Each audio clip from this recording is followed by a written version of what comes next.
Gezmeli. Böyle hemen. Öyle. Koydan. İsmail, şimdi okula gidiyorsun. Kaçıncı sınıfa gidiyorsun? İlkokul bir. Tamam, aferin. Kimler var bu ablalar bizim? He, mantıklı. Yok bu okul. Ne var da okuyor da?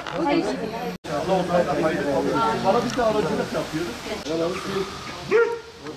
Çocuklara okul masrafı ne varsa onları alırsın. Bu da hayırlı. Yar Umut Kervanı olarak Kurban Bayramı'ndan sonra böyle çalışmalarımız hamdolsun devam ediyor. Sürekli de yardımlar yapmaya da devam ediyoruz. Hayır sahipleri sağ olsun bizleri unutmuyor.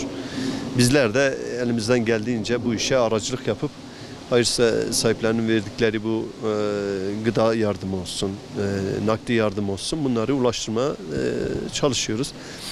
Tabii öncelikle şöyle söyleyelim, Kurban Bayramı'ndan sonraki bir 50 tane eve tekrar kırmızı et yardımında bulunduk. Ondan sonra 20-30 civarında eve de beyaz et yardımında bulunduk. Aynı zamanda 100 eve 1000 TL yani 1000 TL civarında nakdi yardımda bulunduk. Böyle hayırseverler sağ olsun yani bu muhtaç aileleri veyahut da ihtiyaç sahibi aileleri unutmuyorlar. Cenab-ı Allah onlardan razı olsun. Bizler de bunlara aracılık yapıp bu şekilde bu ihtiyaç sahibi ailelere bu yardımları ulaştırdık. Ki hala okulla alakalı tabii ki malum biliyorsunuz okul sezonu başladı. İlk hafta geride kaldı. Bununla ilgili de önceki bir çalışmamız vardı.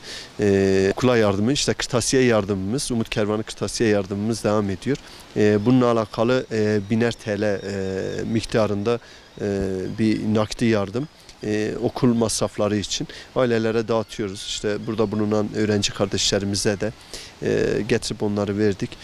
Önümüz kış, malum biliyorsunuz kış memleketi, soğuk memleket. Nasipse buradan hayırsever kardeşlerimiz inşallah bu senede hem kömür yardımı olsun, aynı zamanda nakdi yardım, doğalgazlar için nakdi yardım olsun. İnşallah unutmazsalar. Bu konuda da var tabii ki kömür çalışmamız var. Kışlık yakacak, kışlık odun, kışlık kömür adı altında çalışmamız olacak. İleriki günlerde bunların görsellerini paylaşıp inşallah bu çalışmayı da başlatıp ihtiyaç sahibi kardeşlerimize ulaştıracağız. İsim soyisim ne adet yolla?